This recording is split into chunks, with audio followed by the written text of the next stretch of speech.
Bismillahirrahmanirrahim. Assalamu alaikum, dear participants. This is the fourth session or the fourth episode on the issue of music.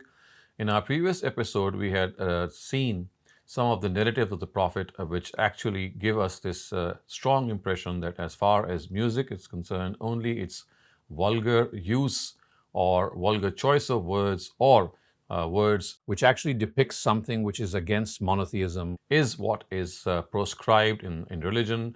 We have seen narratives in which Prophet has not at all proscribed music and singing. In fact, people or women used to sing in his presence, and he never stopped them from doing so. On some occasions, he even encouraged Aisha radiallahu anha to listen to songs and music. So now we will continue with this journey, and hopefully the remaining narrative that Shehzad Ghamidi has cited will be also covered today. And these also give us exactly the same conclusion, and we can infer very clearly from them that it is the vulgar and the wrong use of music that is prohibited and nothing else. We will discuss the 19th narrative. We've already discussed 18 of them. The 19th narrative, this is recorded by Ibn Hibban in his Sahih. It states, Barida al-Aslami said that when he entered the mosque with God's messenger, he saw that a person while supplicating during the prayer was saying, "O God, I ask you through this testimony of mine that there is no God except you. You are one and alone, and the support of everyone, who has neither any father nor any pair." When God's messenger heard this, he said, "By the being who holds my life in his hands, he has in fact asked through the means of that grand name of God, which when asked in this manner, God gives what he is asked. And if he is called, he definitely hears." Then God's messenger saw a person reciting the Quran in one corner of the mosque. At this he said, "Indeed, he has been given an instrument from the instruments of the progeny of David." This person was Abdullah ibn Qais, who is called Abu Musa Ashari. Barida said, "I asked the Prophet, 'O Messenger of God, should I tell him what you have said?' The Prophet said, 'You may.' So I informed Abu Musa. At this he happily remarked, 'You will always remain my friend.' Then said, 'If I had known that God's messenger was listening to my recitation, I would have recited in an even better way." Let us look at the 20th narrative also, and then we can make a comment jointly, because the 20th narrative also is something similar. This has been recorded by Imam Bukhari. The words are, Abu Huraira states that he heard the Prophet say, "The attentiveness with which God hears one of his prophets read loudly and melodiously the Quran is unmatched." Clearly, these two narratives tell us that if something is being read and recited in such a way that the content is something which is not against religion in any way, or is vulgar, or is any way polytheistic in nature, then that recitation or the way it is actually hummed or sung even is absolutely fine. We know that the Prophet David, whose example has been cited here, used to sing hymns on his harp, and hence this is something which the Quran has even cited and even encouraged. So these two narratives also show that as far as singing and music is concerned, although this cannot be technically termed as singing or music, but it does tell us that if these things, if the Quran especially, is actually said or recited in a way that pleases the listeners and has an effect on them, then the Quran has a very, very potent effect on the ears of such people, and hence the Almighty has encouraged such recitation. Now let us look at the 21st narrative. This has been recorded by Imam Ahmad bin Hanbal in his Musnad. It says, Anas bin Malik narrates that God's messenger was in one of his journeys, and with him was a black young man. His name was Anjasha. He had a very melodious voice and would sing for the camels to keep them running. At one instance, he made them run very fast. Anas says that when he came close to God's messenger and to Anjasha, I heard God's messenger seeing this say, "Alas, O Anjasha, let these delicate crystals walk slowly." So if you look at this narrative, it clearly tells us that Anjasha was actually singing a song so that the camels could run a bit faster, and the Prophet actually asked him to do so because women who are sitting within the pack saddles, which are of course housed on the camel backs, they might just fall away or fall out. So it actually tells us that singing in this way is not something in any way that can be objected to. Let us now come to the 22nd narrative in this regard. This narrative actually has been reported in Nasa'i al-Kubra. It says, Umar states that in a journey the Prophet told Abdullah ibn Rawaha, "You could have sped up our conveyances." Abdullah replied, "I have stopped singing the camel song." At this, Umar said, "Listen and obey." Thus he recited these couplets. O God, would it not have been for your grace, we would not have been guided, neither would have spent in charity nor prayed. So send tranquility upon us and make us persevere if we encounter the enemy. When God's messenger heard these noble words, he said, God have mercy on him. At this, Umar immediately said, mercy has now become mandatory. You can see the camel song being sung and being encouraged by the Prophet and in no way being stopped. The next narrative, which is the 23rd one, is also something very similar. It has been reported by Bara ibn Azib, who says, or he reports, I have seen the Prophet dig mud and take it along with people on the day of the Battle of Trench until his chest hair hid because of the mud. And he had many hairs on his body. On this occasion, he was reading a martial song of Abdullah ibn Rawaha, and in it was reciting the words, O God, would it not have been for your grace, we would not have been guided, neither would have spent in charity nor prayed. So send tranquility upon us and make us persevere if we encounter the enemy. There is no doubt that the enemy has attacked us. If they want to create mischief, we will also defend. Indeed, the enemy has rebelled and attacked us. When they want to work mischief, we will impede them. Then God's messenger continued to loudly repeat the words, we will impede them. So once again, you can see this martial song being sung and the Prophet actually lauding them, which clearly says and speaks volume to the fact that anything whose content is something which is absolutely fine cannot be objected to when it is sung. Let us now move on to narrative number 24, also something very similar to what we have already discussed and just read. So this time the narrative is from Salma ibn Aqwa. It is recorded by Muslim. The previous one was recorded by Bukhari and this is by Muslim.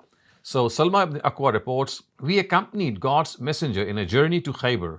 It was a night's travel. One person asked Amir ibn Aqwa, will you recite some of your couplets? Amir used to compose couplets.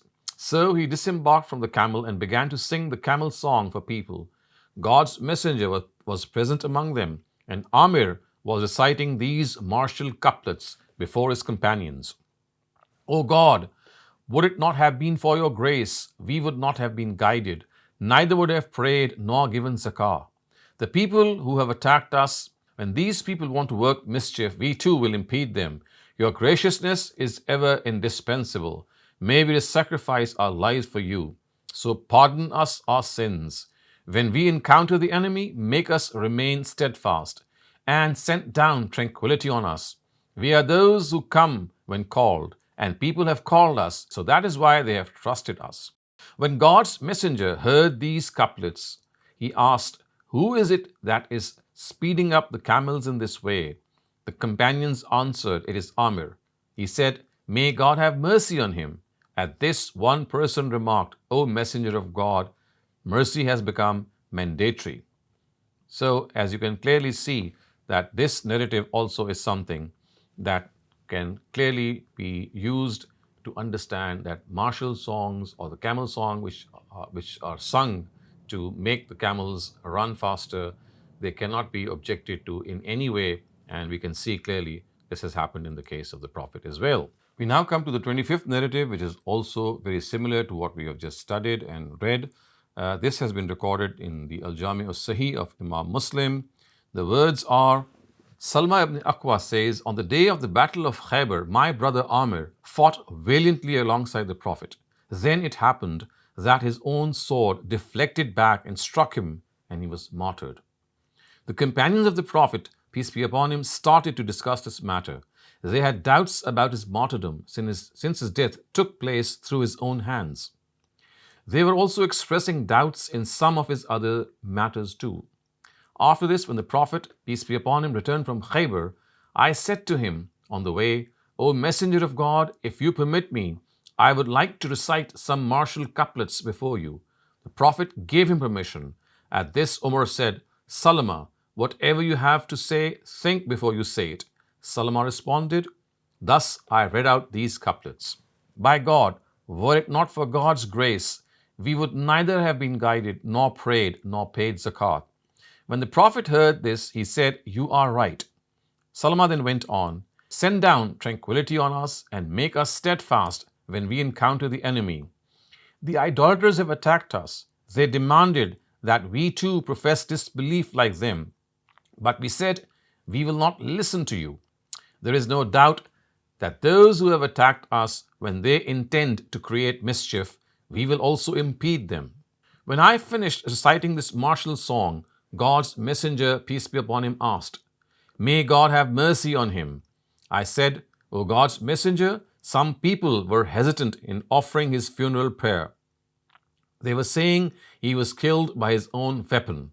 When God's messenger heard me, he said, The people are absolutely wrong. He was a true warrior and was martyred in the way of God while expending his effort. So he will have twice the reward. And while saying this, he also gestured through his fingers.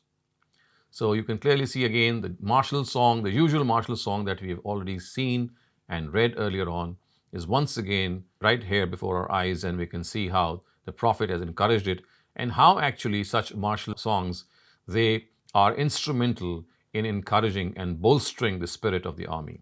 Now we come to the last narrative in this regard, and Ustaz Ghamidi says that this is one of the most important ones in understanding the whole issue.